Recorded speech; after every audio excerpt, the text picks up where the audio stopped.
ஆழ்வார் திருவடிகளே சரணம்.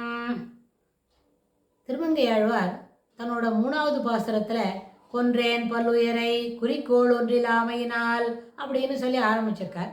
அந்த பாட்டை சென்ற பதிவில் பார்த்தோம். அதுக்கு தொடர்பில் அந்த குறிக்கோள் ஒன்றிலாமை அப்படின்ற விஷயத்தில் என்ன புரிஞ்சுக்கணும் அப்படின்னு கேட்டால், நம்ம பெரியவாள்லாம் ரொம்ப பெரிய சிறப்பான அர்த்தம் அதுக்கு வியாக்கியானம் பண்ணியிருக்கார். அதாவது குறிக்கோள்னு சொன்னால் தேக ஆத்ம விவேகம் அப்படின்ற அந்த பெரிய விஷயங்கள்லாம் எனக்கு ஒரு விதமான அறிவும் அதில் பிறந்தில்லை. அதனால ஒரு குறிக்கோளும் இல்லை.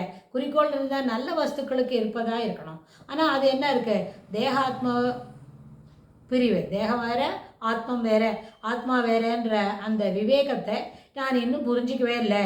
அதனால் ஒரு குறிக்கோளும் இல்லாமல் இருக்குது. அப்புறம் எந்த விதமான ஒரு இறந்தாருக்கு என்ன சொல்லலை, விசுவாசமாக சொல்லி அப்பா என்கிட்ட இல்லையப்பா அப்படின்னு கொடுக்கல. ஏன் கொடுக்கலன்னு கேட்டால், கொடுத்ததுக்கு நம்மளுக்கு என்ன கிடைக்கல, அவருடைய சௌரியத்தை பற்றி நம்ம நினைக்கல அப்படின்னு. இதில் என்ன ஆழ்வார் இன்னும் தன்னை அடிக்கடி முன்பாசுரத்தோடு சேர்த்து சொல்லிக்கிறார். எப்படின்னா, நானாவித நரகம் புகும் பாவம் செய்தேன். என்ன செய்யுது, எல்லா புதுசாக ஏற்கனவே இருக்கிற சிருஷ்டிச்சிருக்கிற நரகம் மட்டும் போராது, இப்போ நான் பண்ணியிருக்கிற தவறுகளுக்கெல்லாம் சுட்டி பார்த்தாக்க நிறைய அளவில் இன்னும் புது நரகமே சிருஷ்டிக்கணும் போல இருக்கே அப்படின்னு நினச்சிக்கிறாராம். அந்த அளவுக்கு இருக்கு. அப்புறம் இன்னொரு விஷயம் கூட சொல்கிறார். அதான் எல்லா விதமான தவறுகளும் செய்துவிட்டேன், அதெல்லாம் என்ன இருக்குது, பந்துக்கள் இல்லாதவர்களெல்லாம் பந்துக்கள் அப்படின்னு நினச்சிட்டு இருந்தேன். அதுவே பெரிய தவறு தான். அதுக்கு சுவாமி என்ன பொறுத்தருள வேண்டும், அது ஒரு தவறு. அதே மாதிரி உறவில்லாதவாழ உறவு நினச்சிட்டு இருந்தேன். எதெல்லாம் நம்மளுக்கு தேவையில்லையோ, போக்கிய வஸ்துக்கள் இல்லாம்படி, அதாவது எதெல்லாம் போக்கியம் இல்லையோ அதெல்லாம் போக்கியம் நினச்சிட்டு இருக்கா மாதிரி என்னோட புத்தி அதை சொல்லிட்டு இருந்தது. இதையும் பெருமாள் என்ன பண்ணணும், பொறுத்தருள வேண்டும். இதனால் அடுத்த லைனில் என்ன சொல்கிறார், நானாவித நரகம் புகும் பாவம் செய்தேன்னு சொல்லிட்டு நானே அடைந்தேன், அதனால் சரணாகதி பண்ணிட்டு நானே உன்னை அடைந்திருக்கேன் அப்படின்னு சொல்கிறார். அப்புறம் இந்த திருவேங்கட மலை எப்படி இருக்குன்னு சொன்னால், அதில் ஆனை வர்த்திக்கிற மலை, அது பெரிய அளவில் யானையெல்லாம் இருக்கும் அப்படின்னு சொன்னால், அந்த யானை என்ன பண்ணாது, பெரிய பெரிய வஸ்து தான் பெருசாக பார்க்கும், சின்ன வஸ்துலாம் அது கண்ணில் படாது, கண்ணில் பட்டாலும் அதை அது ஒரு பொருட்டாக நினைக்காது. அது மாதிரி பெருமாள் என்ன பண்ணோம், அந்த ஆனை வர்த்திக்கிற மலை, இத்தனை பெரிய குன்றம், அது குளிர் மலை போல குளிரில் நிறைய மேகம் போகுது இருக்கு. அது என்ன இருக்கு, ஆகாசத்துக்கும் பூமிக்கும் அந்த மேகம் இருக்கு, அதுக்குள்ளே என்ன குளிர்ச்சியாக வர்த்திக்கிற அந்த மழை இருக்கு. அப்படின்னா அதெல்லாம் தாண்டிக்கிண்டு நம்ம இவ்வளோ தூரம் வந்துட்டோம் அப்படின்னா, நானே அடைந்தேன், நான் என்ன கொண்டு நல்கி ஆளனை கொண்டருளே அப்படின்னு இந்த 10 பாசுரத்தில் தன்னை ஆட்கொள்ள வேண்டும், தான் சரணாகதி பண்ணியிருக்கணும் அப்படின்னு சொல்கிறார். அதில் நானாவித நரகம் புகும் பாவம் செய்தேன் என்ற வார்த்தையில் என்ன புரிஞ்சுக்கணும்னு கேட்டால், பெரிய அளவில் பாவத்தெல்லாம் செய்திருக்கேன் அப்படின்னா நரக ஹிம்சை இருக்கும். ஆனால் அந்த ஹிம்சைக்கு எதிர்த்தட்டில் என்ன இருக்கும், சுகானுபவம் இருக்கும்.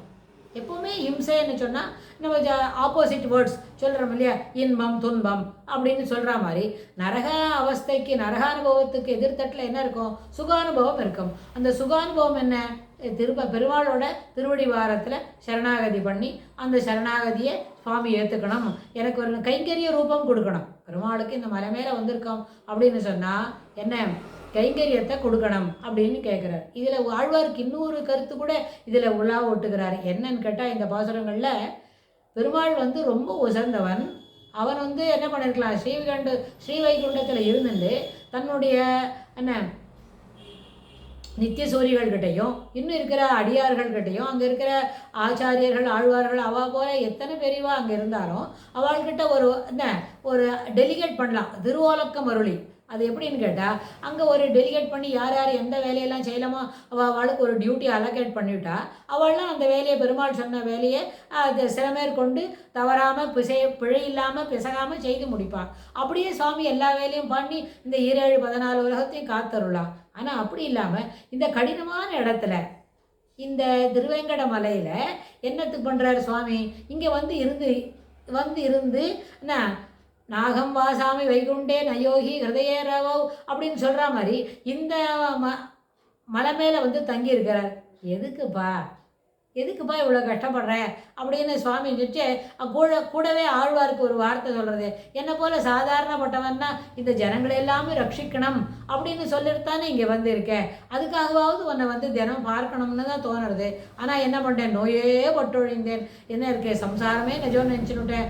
தாய் யார் தாய் இல்லையோ இந்த ஆத்மாவுக்கு அவளை போய் தாய் நினச்சிட்டு இருந்தேன், யார் இந்த ஆத்மாவுக்கு உறவில்லையோ அவளே பந்துக்கள் நினச்சிட்டு இருந்தேன். அப்படிலாம் இருந்து அதுபோல் போக்கிய வஸ்துக்கள் எது இல்லையோ அதையே போக்கியம் நினச்சிட்டு இருந்தேன், அதுபோல் புத்தி பண்ணியிருந்தேன். ஆனால் இதையெல்லாம் தாண்டி உன்கிட்ட வந்து சேர்ந்திருக்கேன், என்னை ஆட்கொண்டு அருள வேண்டும் அப்படின்னு ரொம்ப தழுதழுத்து பேசிக்கிறாரு. இதுக்கு நம்ம பெரியவாள்லாம் இன்னும் பெரிய மணிக்கணக்காக சொல்கிற அளவுக்கு வியாக்கியானம் சொல்லியிருக்கா. அதெல்லாம் படித்து பார்க்கும்போது ரொம்ப அப்படியே இதெல்லாம் நம்மளுக்கு தெரிஞ்சிருக்கணும்.